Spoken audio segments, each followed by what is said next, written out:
ఒక్క శ్రీకాళహస్తి క్షేత్రానికి సంబంధించినంత వరకు మాత్రం దీన్ని కాశీపట్టణంతో పోల్చారు.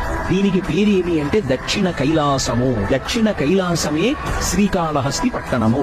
అంటే కైలాసవాసి అంటారు. కైలాసమునందు ఉండడం ఎంత గొప్పదో శ్రీకాళహస్తి క్షేత్ర ప్రవేశము కానీ, శ్రీకాళహస్తి క్షేత్రమునందు ఉండడం కానీ, శ్రీకాళహస్తిలోకి రావడం కానీ, శివదర్శనం చెయ్యడం కానీ, అథవా ఈ క్షేత్రంలో ఎక్కడ నిలబడి ఒక్కసారి స్వామివారి దేవాలయం వైపు కానీ, కొండ వైపు కానీ చూడడం కైలాసంలో శంకరుణ్ణి దర్శించడంతో సమానం. అత గొప్ప క్షేత్రం శ్రీకాళహస్తి.